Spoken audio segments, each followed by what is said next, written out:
Hello दोस्तों। आज की इस वीडियो में आप सभी का स्वागत है। आज भी हम जीव जनन कैसे करते हैं इस अध्याय को जारी रखेंगे और इसका भाग 3 आज हम पढ़ेंगे।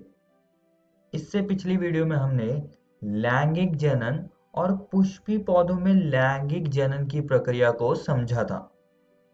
इस वीडियो में हम मानव में लैंगिक जनन कैसे होता है इस बात पर हम चर्चा करेंगे। तो चलिए शुरू करते हैं। अब दोस्तों हम अपने जीवन में एक अवधि से गुजरते हैं जिसे हम यौवनारंभ कहते हैं। इस काल में हमारे शरीर में वृद्धि के साथ साथ कुछ अन्य बदलाव भी होते हैं। तो आखिरकार ये यौवनारंभ है क्या? आइए जानते हैं। यौवनारंभ शारीरिक परिवर्तनों की प्रक्रिया है जिसके कालक्रम में एक बच्चे का शरीर यौन प्रजनन में सक्षम वयस्क शरीर में परिपक्व होता है। तो ये इसकी परिभाषा हो गई। अब दोस्तों यौवनारंभ के समय हमारे शरीर में कुछ बदलाव आते हैं, जैसे कि लड़कों के चेहरे पर बालों का आना और आवाज में बदलाव। उदाहरण के लिए लड़कों की आवाज भारी होने लग जाती है। और इसी के साथ साथ लड़के और लड़कियों में मुहांसों का आना और उनकी त्वचा तैलीय हो जाना, ये भी यौवनारंभ के लक्षण हैं। इन सारे बदलावों के साथ साथ कुछ और बदलाव भी आते हैं, जैसे कि शरीर के कुछ नए भागों जैसे कि कांख एवं जांघों के मध्य जननांगी क्षेत्र में बाल गुच्छे निकल आते हैं तथा उनका रंग भी गहरा हो जाता है। पैर, हाथ एवं चेहरे पर भी महीन रोम आ जाते हैं। लड़कियों में स्तन के आकार में वृद्धि होने लगती है। इस समय लड़कियों में रजोधर्म होने लगता है। तो ये सारे यौवनारंभ के कुछ लक्षण हैं। ये सभी परिवर्तन महीनों एवं वर्षों की अवधि में मंद गति से हो रहे होते हैं और ये सब व्यक्तियों में एक समान गति से नहीं होते हैं। किसी में ये पहले होने लगते हैं और किसी में ये बाद में होते हैं। ये सभी परिवर्तन शरीर के लैंगिक परिपक्वता के पहलू हैं। और दोस्तों जब कोई व्यक्ति यौन रूप से परिपक्व हो जाता है तो शरीर में युग्मक जनन की प्रक्रिया भी शुरू हो जाती है।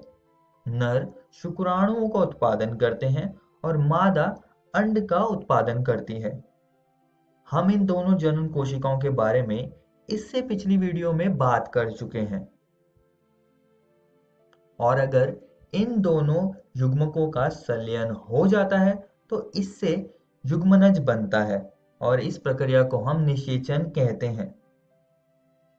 तो लैंगिक जनन में निषेचन की प्रक्रिया बहुत महत्वपूर्ण है और अगर हमें इन युग्मकों को उनके लक्ष्य तक पहुंचाना है तो हमें कुछ विशेष अंगों की जरूरत पड़ती है। तो अब हम इन्हीं के बारे में बात करेंगे। हम सबसे पहले नर जनन तंत्र को समझेंगे। नर जनन तंत्र के अंतर्गत एक जोड़ा वृषण सहायक नलिकाओं के साथ साथ कुछ ग्रंथियां और बाह्य जननेंद्रिय शामिल हैं। जरा यहाँ देखिए, ये मैंने नर जनन तंत्र का एक चित्र यहाँ पर दिखाया हुआ है। यहाँ पर वृषण होता है और यहाँ पर ही शुक्र जनन की प्रक्रिया होती है। और ये वृषण एक थैलीनुमा संरचना में होता है जिसे हम वृषण कोश कहते हैं। यहाँ पर शुक्र वाहिनी होती है और यहाँ पर स्खलनीय वाहिनी होती है। और दोस्तों नर जनन तंत्र में कुछ ग्रंथियां भी होती है, जैसे कि शुक्राशय, प्रोस्टेट ग्रंथि और बल्बोयूरेथ्रल ग्रंथि। इन सभी ग्रंथियों के बारे में हम आगे इस वीडियो में पढ़ेंगे। और इसका जो बाह्य जननेंद्रिय होता है वो होता है शीशन। और यहाँ पर मूत्र मार्ग होता है जो कि शुक्राणुओं एवं मूत्र का उभय मार्ग है। नर जनन कोशिका अथवा शुक्राणु का निर्माण वृषण में होता है। यह आप उसका चित्र भी यहाँ पर देख सकते हैं। यह उदर गुहा के बाहर वृषण कोश में स्थित होते हैं। इसका कारण यह है कि शुक्राणु उत्पाद के लिए आवश्यक ताप शरीर के ताप से कम होता है। दोस्तों, शुक्राणुओं के निर्माण के लिए शरीर के ताप से 2 से 2.5 डिग्री कम तापमान की आवश्यकता होती है और आप सभी को ये बात याद रखनी है। और एक और बात जो मैं आप सभी दोस्तों को बताना चाहता हूँ कि जो टेस्टोस्टेरोन हार्मोन होता है, आपने इस हार्मोन के बारे में सुना होगा। ये पुरुष लैंगिक हार्मोन है और ये हार्मोन शुक्राणुओं के उत्पादन के लिए और यौवनारंभ के समय जो भी बदलाव आते हैं लड़कों के अंदर, उसके लिए ये जिम्मेदार है।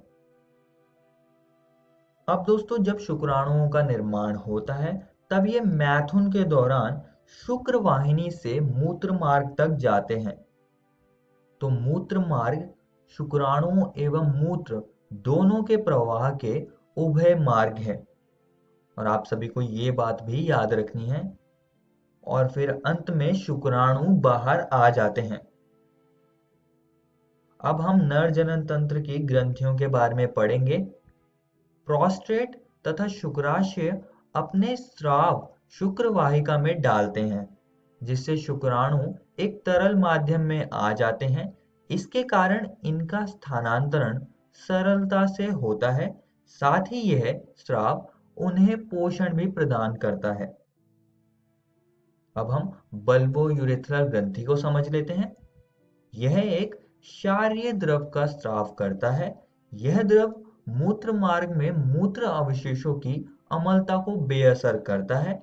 योनि की अम्लता को बेअसर करने में यह मदद करता है।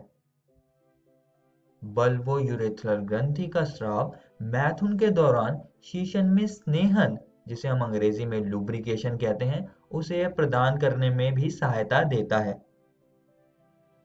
अब दोस्तों, हम शुक्राणु के बारे में थोड़ी बात करेंगे। ये शुक्राणु सूक्ष्म संरचनाएं होती है जिनमें मुख्यतः आनुवंशिक सामग्री या आनुवंशिक पदार्थ इनमें होता है और इसमें संदेश होता है नई संतति को बनाने के लिए। तथा इसमें एक लंबी पूंछ भी होती है जो कि इन्हें मादा जनन कोशिका की ओर तैरने में सहायता देती है। आइए दोस्तों, अब मादा जनन तंत्र को समझ लेते हैं। इसके अंतर्गत एक जोड़ा अंडाशय के साथ साथ एक जोड़ा अंडवाहिका, एक गर्भाशय, एक ग्रीवा, एक योनि और एक जोड़ा स्तन ग्रंथियां आती हैं। यहाँ पर दोस्तों जो स्तन ग्रंथियां हैं, ये शिशु को पोषण प्रदान करती है जन्म के बाद, और इसके बारे में हम यहाँ ज्यादा विस्तार से नहीं पढ़ेंगे। तो आइए अब मादा जनन तंत्र को देख लेते हैं। यहाँ पर मैंने इसका चित्र दिखाया हुआ है और यहाँ पर अंडाशय होता है जहां से अंडाणु यानी कि अंड कोशिका निकलती है। यहाँ पर अंडवाहिका होती है जिसे हम फैलोपियन ट्यूब भी कहते हैं, जो कि अंड कोशिका को लेके जाती है। दोनों अंडवाहिकाएं संयुक्त होकर एक लचीली थैलीनुमा संरचना गर्भाशय का निर्माण करती है। गर्भाशय ग्रीवा द्वारा योनि में खुलता है। तो ये मादा जनन तंत्र के कुछ महत्वपूर्ण भाग हो गए। अब दोस्तों, ये जो अंड कोशिका होती है, ये अंडाशय से अंडोत्सर्ग की प्रक्रिया से बाहर निकलती है। ये अंड कोशिका फिर फैलोपियन ट्यूब के रास्ते जाने लगती है ताकि ये निषेचन कर पाए, ताकि इसका निषेचन हो सके। अब देखते हैं कि निषेचन में आखिरकार होता क्या है।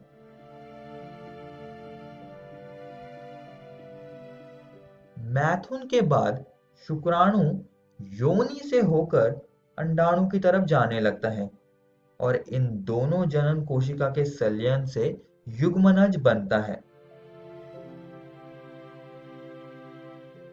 और ये युग्मनज गर्भाशय की दीवार से जाके चिपक जाता है।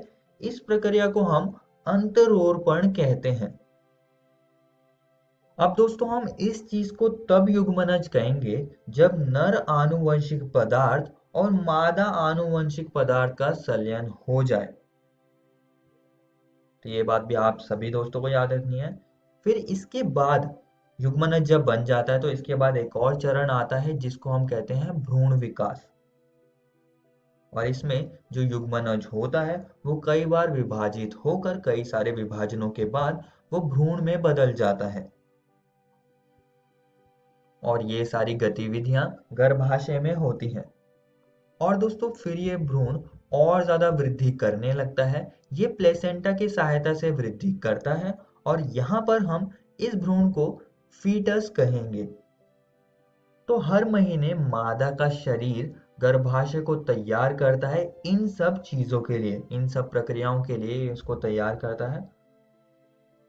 और दोस्तों ये जो भ्रूण होता है ये जो पोषण प्रदान करता है ये प्लेसेंटा की सहायता से करता है। और ये भ्रूण कुछ अपशिष्ट पदार्थों का उत्पन्न भी करता है जो कि प्लेसेंटा के माध्यम से ही इसका निपटान किया जाता है। आइए दोस्तों अब प्लेसेंटा को थोड़ा समझ लेते हैं। यह एक तश्तरी नुमा संरचना है जो कि परिवर्तनशील भ्रूण और मातृ शरीर के बीच एक संरचनात्मक एवं क्रियात्मक इकाई है। और ये प्लेसेंटा गर्भाशय की भित्ति में धंसी होती है। इसमें भ्रूण की ओर के ऊतक में प्रवर्ध होते हैं। मां के ऊतकों में रक्त स्थान होते हैं जो प्रवर्ध को आच्छादित करते हैं। यह मां से भ्रूण को ग्लूकोज, ऑक्सीजन एवं अन्य पदार्थों के स्थानांतरण हेतु एक बृहद क्षेत्र प्रदान करते हैं। अब दोस्तों जब भ्रूण का पूर्ण विकास हो जाता है जिसमें कि लगभग 9 मास का समय लगता है, उसके बाद जो चरण आता है उसे हम प्रसव कहते हैं, जिसे हम सरल भाषा में शिशु का जन्म कहेंगे। और दोस्तों ये गर्भाशय की परतों में कुछ संकुचन के कारण होता है।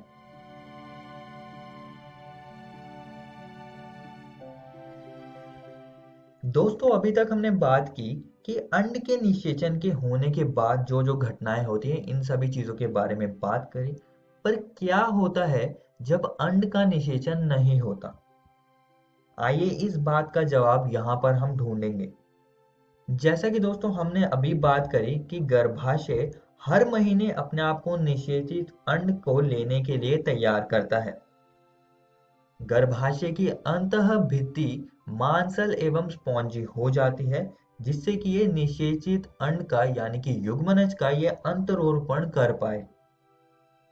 लेकिन अगर किसी वजह से निषेचन नहीं होता है तो जो अंड होता है वो 1 दिन तक जीवित रहता है।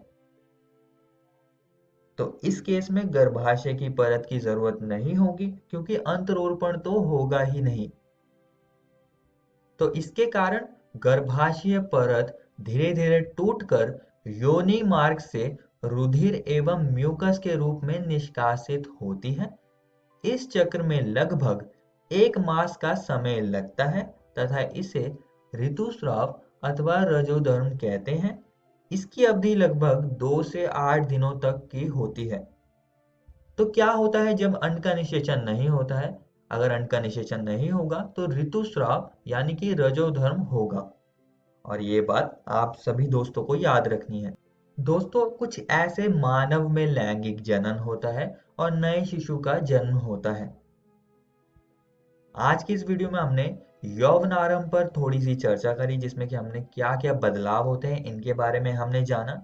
और साथ ही में हमने मानव नर जनन तंत्र और मादा जनन तंत्र पर भी चर्चा करी। फिर इसके बाद हमने निषेचन तथा भ्रूण विकास पर एक नजर डाली और इन सब प्रक्रियाओं के बारे में इस वीडियो में हमने बात करी। और दोस्तों मैं आप सभी को एक और बात बताना चाहता हूँ कि आज हमने आपकी एनसीईआरटी किताब के ये सारे टॉपिक्स को कवर कर लिया है, इनको हमने खत्म कर लिया है। आप इसको जरूर घर से किताब से पढ़कर आइएगा। इससे अगली वीडियो में हम जनन स्वास्थ्य को समझेंगे।